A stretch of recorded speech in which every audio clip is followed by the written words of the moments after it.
Hello and welcome to another episode of CISO Tradecraft, the podcast that provides you with the information, knowledge, and wisdom to be a more effective cybersecurity leader. My name is G. Mark Hardy, and today we're going to do part 2 of top cyber legal tips with Thomas Ritter. Thomas is an attorney, and he specializes in cybersecurity. He's out of Nashville, Tennessee. So if you didn't catch him on the last episode, which is episode number 190, go ahead and listen to that. We're going to pick up where we left off. But as a quick summary of what we had covered, we talked about third-party risk, vendor management programs, contractual requirements, legal and statutory requirements, the concept of liability, Caremark in that case and how that could affect you, safe harbor, mitigating risk, reporting requirements. We looked at a couple of specific cases like SolarWinds and Colonial Pipeline, and we wrapped up with ransomware groups. Sounds like categories for Hacker Jeopardy. I'll take ransomware for 500, please, Alex. In any case, glad to have you back for the show. And again, Thomas, welcome. Any thoughts that you have based upon what we covered the last time before we get going into some new material? Anything you want to emphasize or you think you might have missed?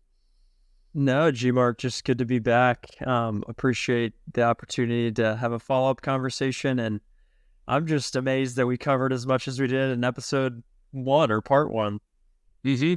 Well, we'll keep on going and see how well we do here. So the first question I got for you as we start out here is on data breaches. We hear an awful lot about that, and it get to the point where we've almost reached breach fatigue, where I get letters in the mail, your data's been breached, we'll give you 1 year of credit monitoring. And I remember thinking, man, if I could get $1 for every time I got free credit monitoring or a $100 bill, it'd be okay.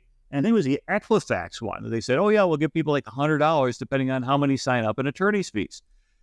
And I thought, okay, they finally get it. And then it was so oversubscribed and the attorney's fees were so great that they got about 11 cents out of the $100 is what went. Plus or minus, I don't remember the exact amount, but it was one of those things you're like, seriously? That's how it worked out?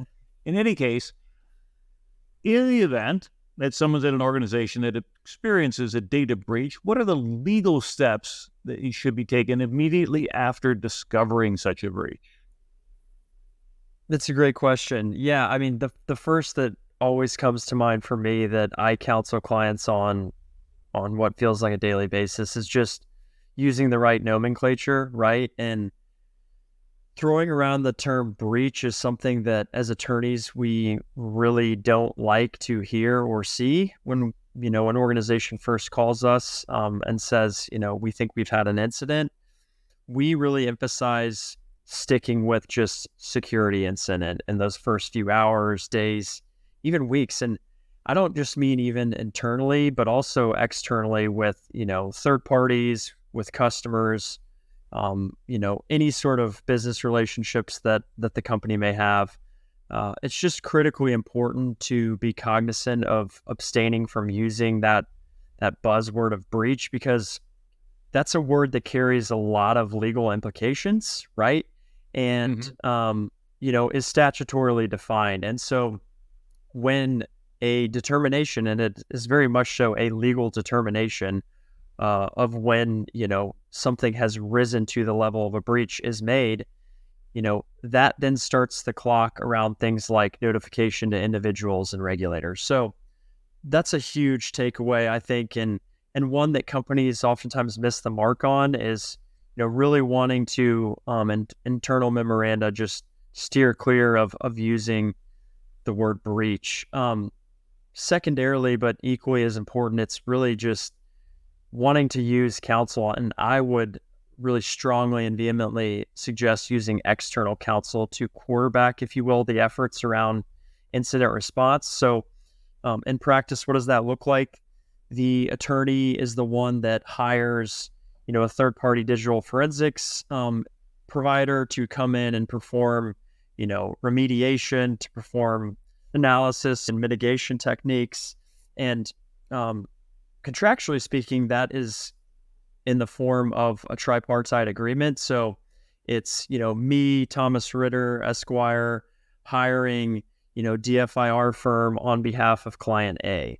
And the reason why it's structured that way is so you can really, as an organization, assert that the work that's being done is done under the umbrella of attorney-client privilege. So I'm having these third-party incident response providers conduct work to inform the legal advice I'm ultimately rendering to the client. So attorney-client privilege is just critical in the world of incident response, and if done correctly, really allows the organization to hopefully put their best foot forward with respect to risk mitigation on the back end of any potential future litigation.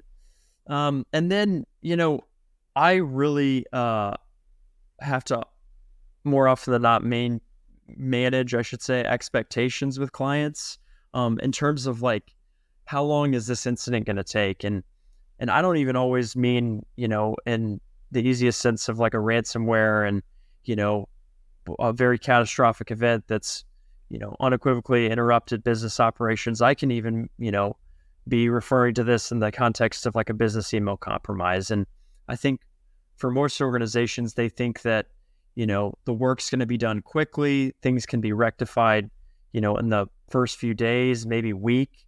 And that's just not always the case, particularly around the $1 million question, which is, have we had any sensitive information, whether it be proprietary, whether it be, contractual, or whether it be, personally identifiable information of our consumers and customers subject to unauthorized access or acquisition, which in essence is the definition of breach. So answering that question can be very difficult. And sometimes, I've had instances with, ransomwares and even with business email compromises where it can take weeks, if not months, to be able to effectively get enough information to then allow me as counsel to advise the client on if they have any notification obligations. So let me unpack a couple things there to make sure that we're not just assuming some definitions on behalf of our audience. When you talk about attorney-client privilege, what does that actually mean? Is that like the confessional if you grew up Catholic where the priest can never tell? Or how does that work? Yeah, so attorney-client privilege at its most basic is communications that take place between external counsel and a client that are made for the purpose of rendering legal advice. Now, we could get overly legalese and almost perform a law school-like exercise and break that down bit by bit. But at its most basic, in the context of, let's just say, the security world and even more narrow than that, incident response, it's, GMARC letting me know that his organization has had a security incident and all of the subsequent efforts that I perform to render advice on that incident being protected and hopefully immune from any sort of subsequent discovery and litigation. Right. So let's go into the next definition of discovery.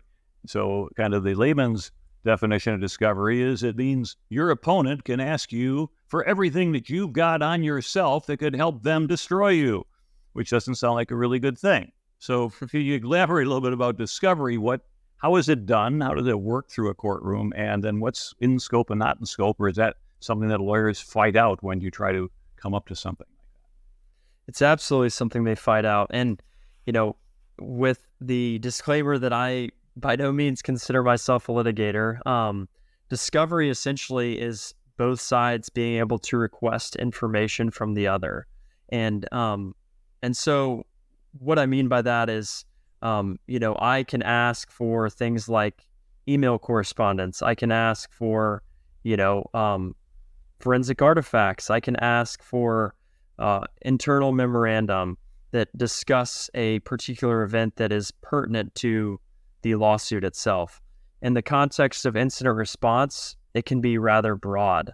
And so that's why it's really important to harken back to what I said about structuring the engagement and really wanting to try to make sure things are couched under attorney-client privilege, that your counsel is thinking about ways to potentially prevent damaging information from becoming discoverable at a later date.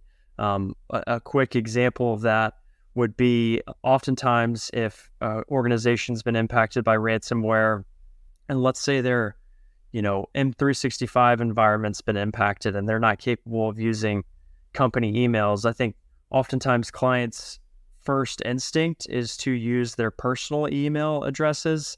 And we always try to discourage that from being done, just because the last thing you want, should litigation ensue in the future, is, a plaintiff's attorney asking for any and all communications in your personal email address. And I would think that would be something the other attorney go to the judge and said, get real. Obviously, there's so much out of scope. It's like boil the ocean and give me stuff. How about a very, very specific thing that said the recipient or the sender happened to be somebody who was on this short list of people who are this particularly involved from this start date to that date? Is that where you probably would end up? Because everything else, by definition, would be out of scope.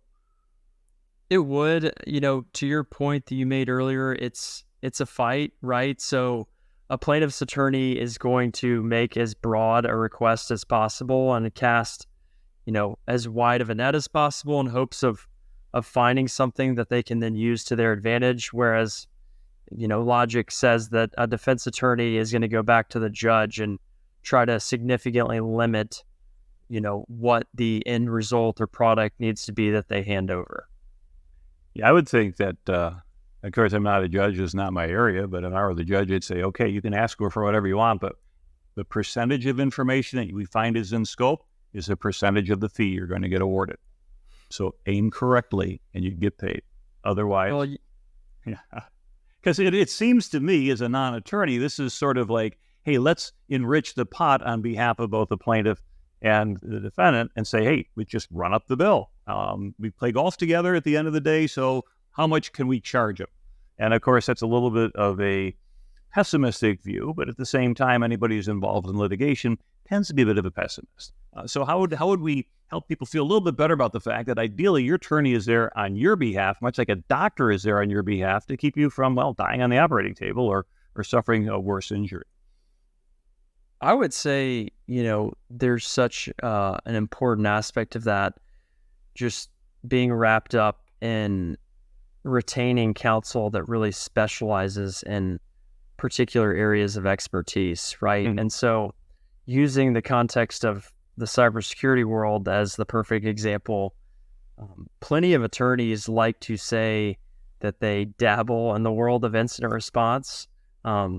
In fact, lo and behold, not as many as you would think are doing that on a day in and day out basis. And so, like anything, when you're talking about, to your point, going to a doctor, you going to a mechanic, ideally you're going to someone that has a sophisticated layer of expertise that can really diagnose and help you alleviate your particular problem.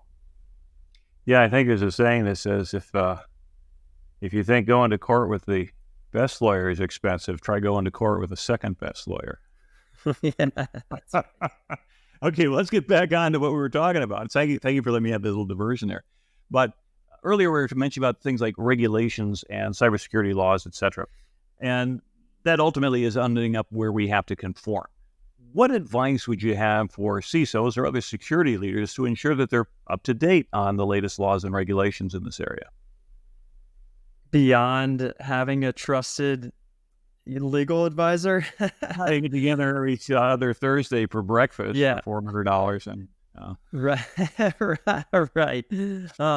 I would say, just conducting regular training and professional development are key, as well as, I think CISOs really fall into the category of being lifelong learners.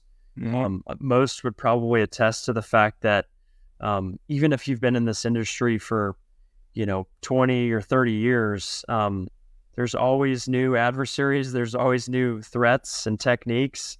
The learning never stops. And so the same can be said about regulations in this space. And I know in part one in our discussion, I mentioned that it's ever evolving and changing on what feels like a daily basis. So there are some publications that I'm a big fan of that I think, would be a valuable reference point for CISOs, a few being there is a cybersecurity law report publication that's put out. It actually requires a paid subscription, but it is kind of catered towards board and CISO level professionals. They offer a lot of really practical, great content very relevant topics. Another organization is the International Association of Privacy Professionals, or IAPP.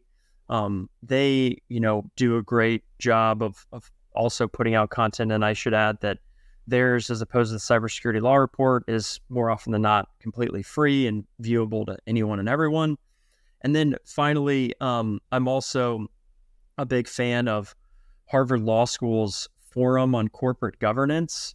And I'm a subscriber to their free newsletter, and oftentimes they will have content that specifically deals with things like, care mark claims, like we talked about in part one of this discussion, like, how the Chevron doctrine may impact subsequent cybersecurity regulations and how those are viewed in, effect. And so those are three that I think would be well worth the listeners of this podcast time, and at least exploring in more detail, what kind of value, if any, it can add.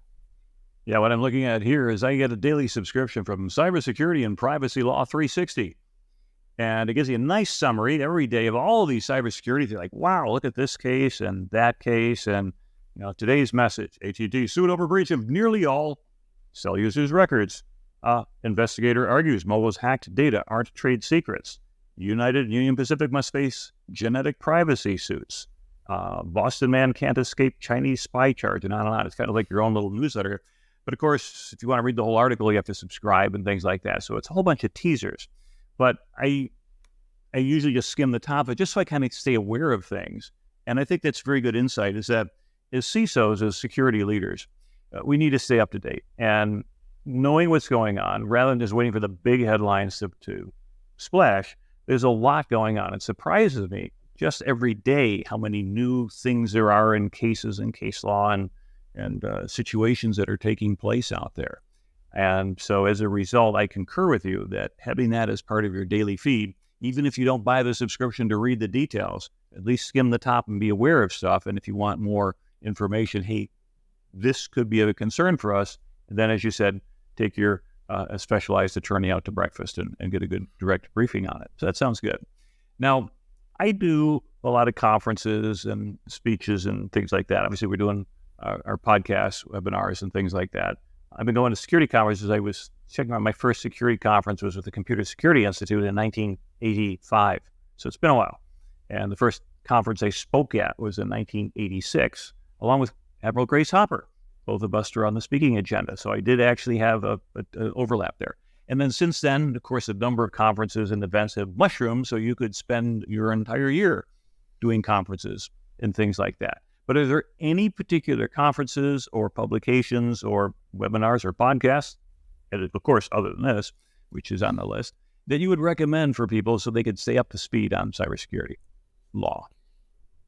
Yeah, so IAPP would be a big one. As I had mentioned, the International Association of Privacy Professionals, they usually host one get-together stateside, as well as another one that is located abroad.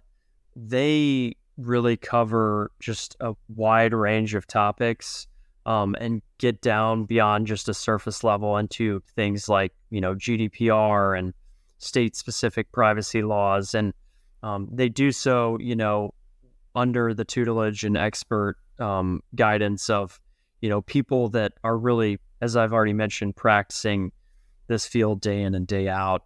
I feel like there are quite a few great publications out there, Bloomberg being one of them that, I myself will kind of curate my news feed and dump, if you will, to just touching on cybersecurity in general.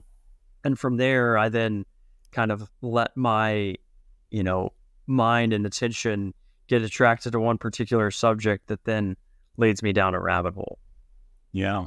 Now, one of the rabbit holes that we've had to deal with now for a number of years is GDPR. We used to kind of joke that GDPR was a four-letter word, at least four-letter acronym anyway. But I remember when it came out and reading all the 99 principles and things like that. It's like, wow. And subsequently to that, we have seen the state of California come up with similar legislation and things such as that. But GDPR, if you will, kind of had the lead on that. So what impact has that had on cybersecurity practice in organizations, For those who aren't familiar with it, General Data Protection Regulation applies to the European Union with respect to citizens of the EU, and it does not restrict itself to simply an EU company operating in EU territory with EU people. It could be an American company with a data center in the United States, but it's got personalized information about EU citizens, and therefore they fall into scope. So can you go a little bit more about that, please? Yeah, I mean, GDPR was really the first framework that,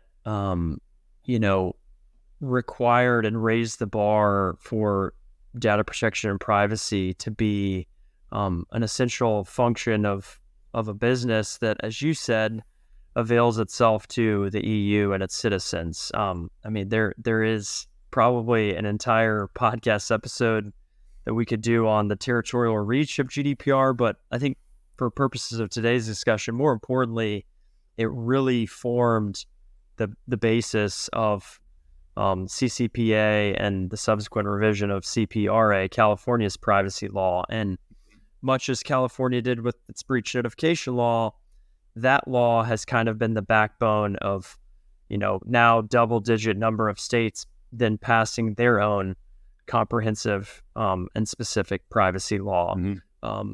GDPR really for the first time empowered data subjects, you and me, to have some autonomy over what companies were doing with our data.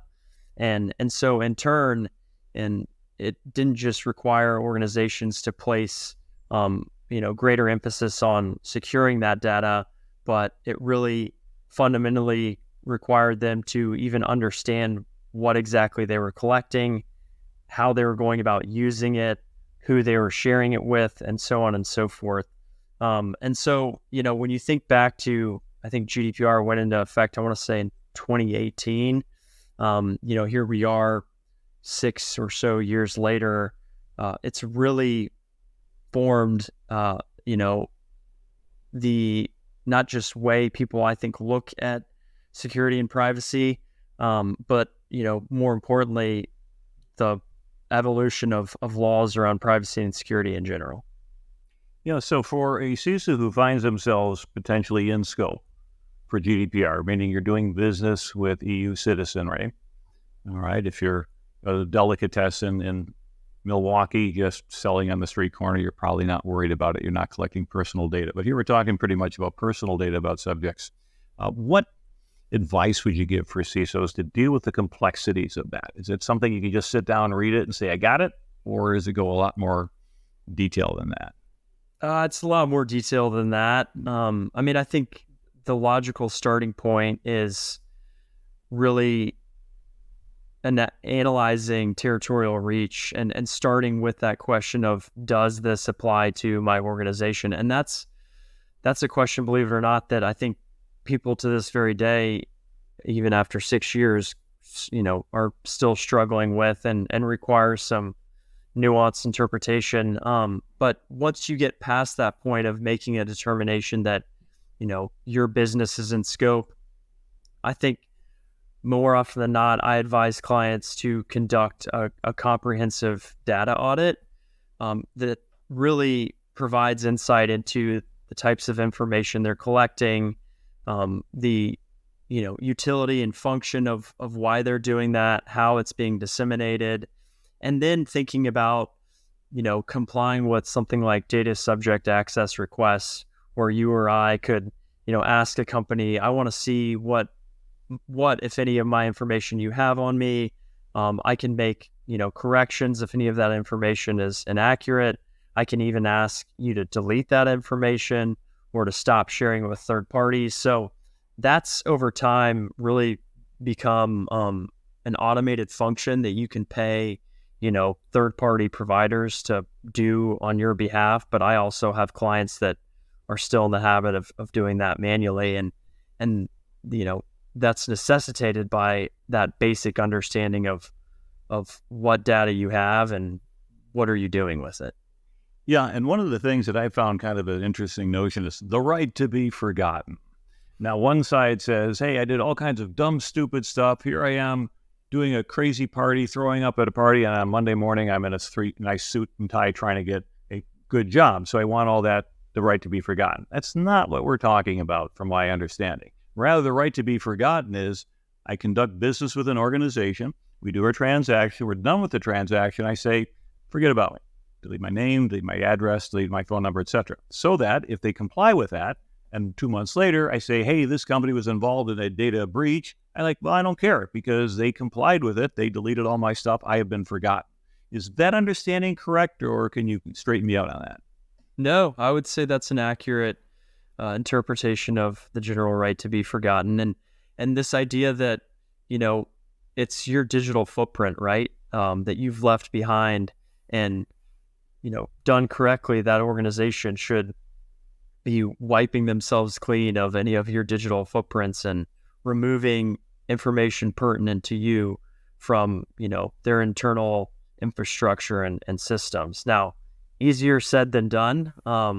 And you're going to get into concepts like, data retention and, really being able to use the appropriate methodology to delete someone's information. And I also want to point out too that the definition of a person's information under GDPR is far more expansive in scope than most definitions here stateside. So, GDPR, it's really anything that would allow you to identify a particular individual. Now, some of these state laws like CCPA, CPRA are taking on similar approaches to that definition, but we're still operating in the context, in many instances, of state law here in the United States, to defining that, with identifiers like social security number, driver's license, things of that nature. A common misnomer I get from clients is, name and address. Under privacy law, that may be, a fall within the definition of personal information, but breach notification law, it would not. Yeah, it's probably in the phone book. The other interesting thing about a GDPR is some of the things that it includes as personally identified information is an IP address. It's like, come on, really? 192.168.11. No, your real address. But the thing is that we have to recognize there are different jurisdictions and stuff. Now, a little side question that I've wondered is that we've seen these things evolve. We look at the Computer Fraud and Abuse Act of 1986 as amended. And that really has been a while because that was DOS 3.1 was the dominant operating system when that legislation first came into being. And we talked a little bit about the Chevron case earlier with respect to what happens with agencies trying to define their own scope when the law is abstract or obscure. And that seems to be rolled back by the Supreme Court. It almost seems like all this matrix that we have in the U.S. of privacy here and disclosure breach here, et cetera, would be best solved with something like a UCC. That's maybe aspirational, but the Uniform Commercial Code is not federal legislation. It's basically the states and the district and other areas all agreeing, hey, we'll all agree to the same set of harmonized rules. Do you foresee something like that with regard to cybersecurity, or are we going to constantly have this nightmare in the United States of this patchwork of different laws? On the security side, with respect to breach notification, I think it may be too little too late. I mean, I mentioned in part one that, all 50 states, as well as a territory like the District of Columbia, has its own unique breach notification law. So, the toothpaste is out of the bottle. I think putting it back in at this point may be unrealistic. Now, would it make everyone's life easier? Unequivocally so, yes, it would. With respect to privacy, that's a little bit more interesting of a conversation. In the last 2 years, a federal privacy bill has advanced out of subcommittee. I think most people, particularly my peers in the legal industry this year, were more optimistic that there was a chance it could be passed and we could have a federal privacy framework and not, these double-digit number of states that is only going to increase respective state laws to deal with. But lo and behold, I mean, it seemed to kind of die on the vine. And I am not terribly optimistic that, we'll ever be able to rally, Congress will ever be able to rally around even passing a privacy framework. Got it. Okay, well, thanks for the speculation on that. Time will tell. Hopefully we're wrong, but I unfortunately think we're right on this one. Well, let's talk back about things like the EU and GDPR. There's something called DORA, the Digital Operations Resilience Act. Now, that's coming online pretty soon. So could you address that a little bit and tell me who's in scope for it and what does it mean?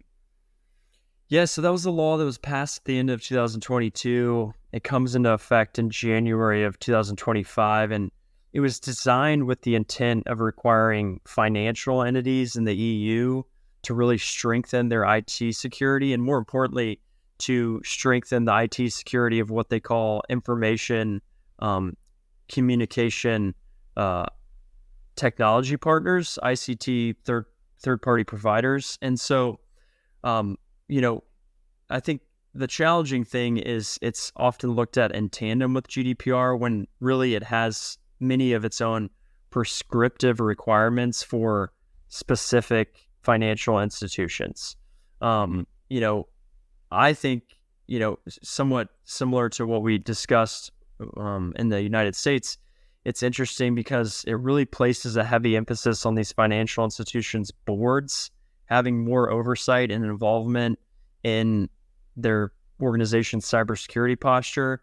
And then, as I mentioned, in turn, really wanting to ensure that the third-party providers they're using, like, data analytic providers, cloud providers, are also doing what they need to protect their data, to allow things to operate and run smoothly. So it'll be an interesting law to follow when it comes into effect. And it's one that, because of its prescriptive nature, organizations should, already be delving in the weeds on. Got it. Another thing we're seeing is the concept of data localization. So some nations such as China, Russia, India are passing laws or have passed laws to keep personally identifiable information within their territorial limits. Now, if you're a global company and you have people in 100 or 200 different countries, then you probably fall into scope of some of these laws and things such as that. And the problem is that if you're using a CRM tool or Salesforce or Workaday or whatever for HR, your information needs to go someplace. And try to ask any of those companies, hey, can we have some of our stuff here? Let's say the Russian Federation put this in the People's Republic of China, and then split the data up, and they're not going to do that and things like that. So you're not going to be compliant for data localization, yet you need to keep track of your people and comply with those rules if you want to avoid fines or worse, getting kicked out of the country. So what do you do in a situation like that? Yeah, it's an interesting and valid point that I have come up with clients. I mean, first and foremost, it requires an understanding, analogous to what I talked about under, our conversation of GDPR, what's being done with your data and who are you sharing it with, and in turn, those third-party providers, where are they storing your data? For many large providers like the ones you mentioned, they do have, data centers located all over the world, and so as part of the contractual arrangement, oftentimes the client does have some say in where they want the data itself to be stored. And after something like the SCRIMS 2 decision out of the EU, that's become incredibly important, right? Where essentially the European Union, the EDPB, said that, transferring data on EU citizens over to a place like the United States was not legally compliant, and in effect invalidated what was called the United States Privacy Shield Framework certification. And so go over the safe harbor and everything else have been, and I think Schrems is a Richard Reed of the privacy world. That if people look up who this person is, like, this is the guy who put all these lawsuits in here that mean we have to do all this extra work in terms of stuff. They said, well, yeah, and his cases were successful twice at least. Yeah, so it requires there to be some real coordination between departments for organizations, legal, procurement, absolutely the security team, engineers, and really assess what is going to be done with the data, where it's coming from, where it's going to, and making sure that the appropriate mechanisms are in place to allow that to occur, those transfers to occur legally. Got it. One of the things I think is going to be important is for organizations who hopefully by listening to this point, they say, yeah, we should be talking to our attorney a little bit more, is not wait until a horrible event. We won't use the I word. We'll use I get the B word, right? We'll use the I word. It's an incident, okay? But should we be talking to our attorneys more, again, to say, where does the proper integration come in? You don't want to necessarily be in there on every weekly staff meeting, but at some point in time, I think there's a business case for deeper engagement with a cybersecurity attorney. Where would that be and why? Yeah, I've really been beating this drum. I mean, it's around preparedness, right? And just using my own anecdotal experiences of advising clients, I find that I do a more effective job in reducing risk for clients when I've been brought in on the front end of things. You can speak in the context of incident response, but you can even get into just general GRC, right? And so I think the sooner you can involve an attorney that is, well-versed in this space, the better. Just because if they're doing their job effectively, they can help you kind of see around corners. And a great example of that, right, is even for something like tabletop exercises. I've had clients who have had, incident response plans that are 150 pages long and really try to run the gamut of any sort of situation that could arise. And, lo and behold, when I'm as legal involved in that, scenario and tabletop exercise and how it plays out, more often than not, clients don't really refer to that plan, or they've deviated from it very early on. And being able to kind of work through some of those issues with an attorney who can really touch on and bring to the surface the legal implications of undergoing an incident is incredibly valuable, and oftentimes can really mitigate some of those pain points that arise when an incident does in fact occur. Got it. It sounds like we should be trading business cards at some point, because I build and run tabletop exercises in cyber, and it sounds like you'd be a great guy to have there at those for some organizations. So as we get close to the end of the show here, any thoughts about final advice you might give to CISOs looking to strengthen their organization's cybersecurity posture from a legal perspective? Yeah, I think be proactive versus reactive. I mean, it's what I just finished saying. Investing in developing a real comprehensive cybersecurity strategy should take place with the involvement of understanding the legal aspects that come with that. You want to really regularly review and update your policies. And then a big one that just time and time again I see at the forefront of this discussion is training. You're only strongest as your weakest link. And, employees, unfortunately, just oftentimes are patient zero when it comes to an incident arising. And it's not because they don't care. It's just they don't really know any better, right? And so training can be incredibly effective in building up a posture that emphasizes and really orients, conducting business around awareness and knowledge.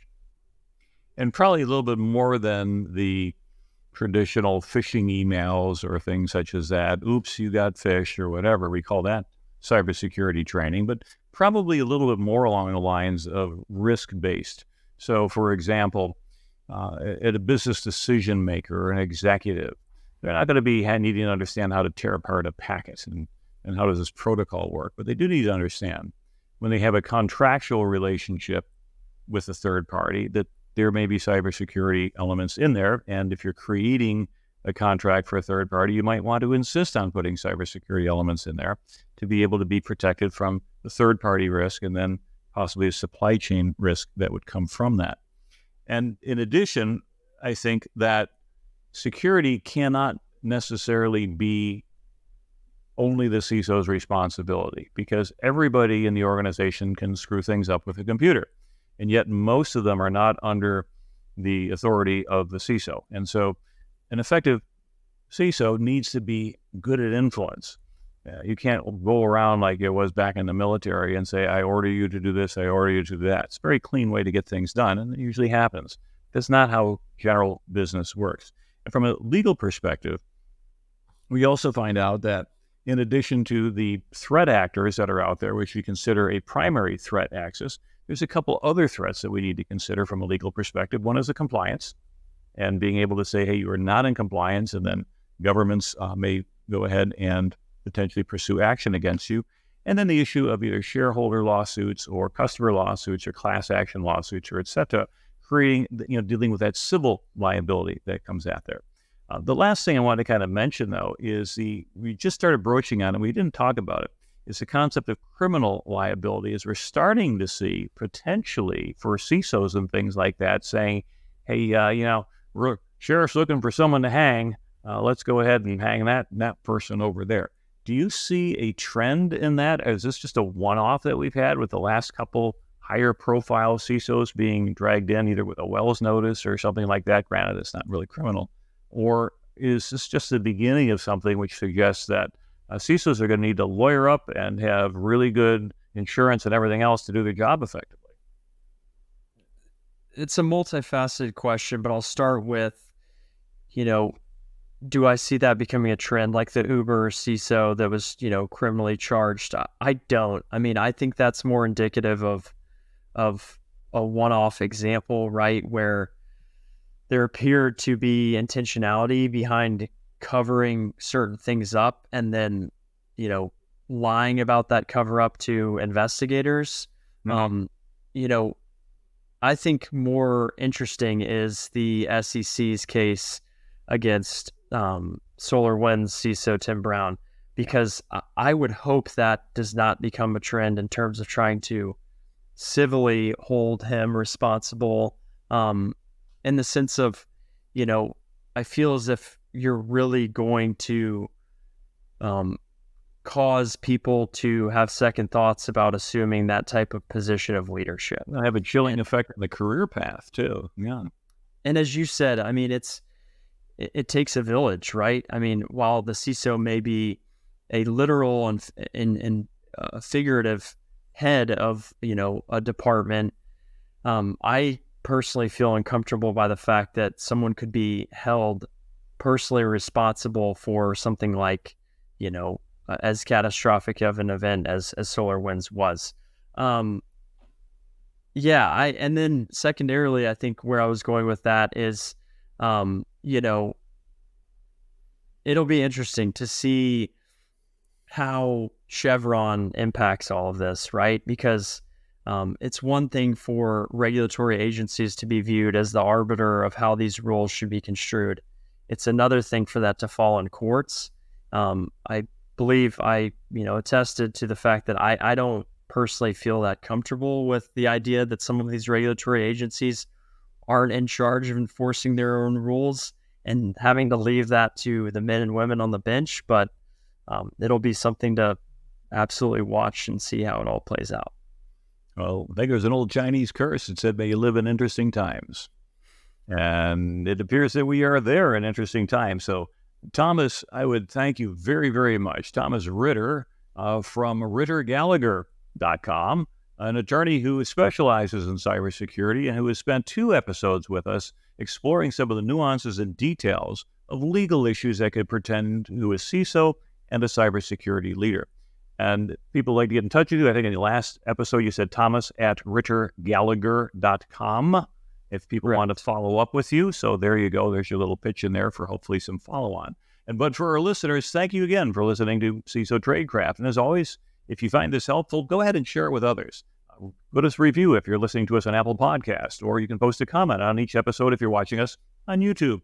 Put a post on LinkedIn with the episode or forward it to others. Anything that you can do to help us improve the reach of the cybersecurity information, knowledge, and wisdom they're putting out to help cybersecurity careers is going to be value, not just to you and your network, but for other people as well. So we appreciate that. And if there's other topics that you'd like to tell us about, send us a message on LinkedIn or let us know at CISOTradecraft.com and leave us a comment.